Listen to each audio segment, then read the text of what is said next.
It's my feel-good breakfast show. Welcome back to a feel-good Monday morning. Graham Miles and Scotty from Reburn in the house, about to collide with spectacular results this morning. You don't want to miss it. Well, talk about spectacular collisions this weekend. We were hoping for one in the final of AFCON 2015. Ghana up against the Ivory Coast. Dun, dun, dun. Oh, that's there how we have it. With a nil draw after extra time. So it did go to penalties.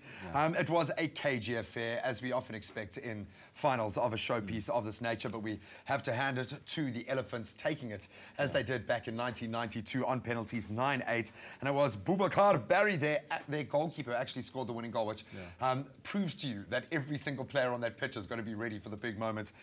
You do not want to be missing a penalty in that kind of penalty shootout, but the Ivorians certainly earned it. Why? Because their stars came to the party. But to give you an indication of just how cagey the game was, 25 shots on goal. Yeah. I think one was on target throughout that, but 50 fouls committed in the game. So the Oaks were playing, putting their bodies on the line, but it did ultimately end 0-0. So the Ivorians take it on penalties. Exactly. 9-8 was the final score on the penalties. And I mean, I was watching for a little bit, and it was a really, really tough game. Like you said, the players put their bodies on the line. And I mean, Ivorians, like you said, repeated the history and also the heroics of 1992. They won their only other AFCON title against Ghana in 92, and also almost under the identical circumstances well, you know, where they won addition on penalties. So the big talking point was who was going to be the big star to shine.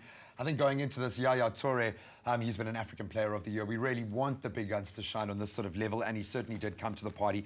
I mean, his goal in the semi-finals to help them secure this final was nothing short of inspirational, and that's what you want from your captain. Brilliant.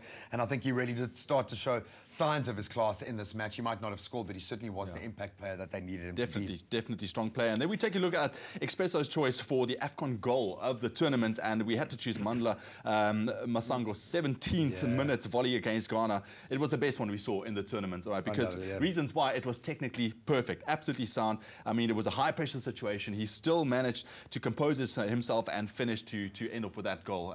Absolutely fantastic. That's why we chose that goal. Yeah, and looking at Bafana's showreel from this tournament, you know, there's not a huge amount of highlights, so we thought we'd give them a nod for that. Most embarrassing moments, I think, undoubtedly when missiles started being thrown onto the pitch. Equatorial Guinea's fans not presenting themselves like the host nation in the way that they should. And obviously, this led to the Ghanaians being led onto the field, their fans at least, to be protected. Not the kind of thing you want to see in any kind of knockout stage or any kind of tournament for that matter, Now, I want to ask you this. I mean, the AFCON tournament, it came, it went. We're at the end of it now. The winners are standing, the Ivory Coast. But I want to know from you, do you think they deserve this win? I mean, are they the strongest team out of the whole tournament? Certainly, when you look at the players on the field, undoubtedly they are the strongest team. I think, you know, Ghana, you've got to feel for them because they were peaking at the right time, but so much has been expected of Ivory Coast in so many big tournaments, even the World Cup, in fact, over many years now. With the kind of firepower that they've got, they really did need to shine. Now, they earned it, they played well, they dominated most of their games, they peaked at the right time. So I think Ivory Coast, very much worthy winners. And I think this team, this is not the last piece of silverware that they're going to collect. Now that they've hit their straps, if they can keep continuity, I think they're going to be a force to be reckoned with. Oh, there's the man himself. There we go. Mr. Yaya Toure showing that Barclays English Premiership class there. But it was great, and they played with a lot of class, I think, as well, which you want to see. Certainly as a showpiece event for African football, the entire tournament, despite being hosted by one of the tiniest countries on or just off the continent, they really did put together a brilliant tournament, never mind all the antics that went on off the pitch. Indeed. Well, I think it's still sad to say that South Africa didn't make it to the finals or even in there as well. Do you think we should be upset? No? No, I don't think. I think it's the start of another rebuilding phase. Shakes Mashaba, you can be proud.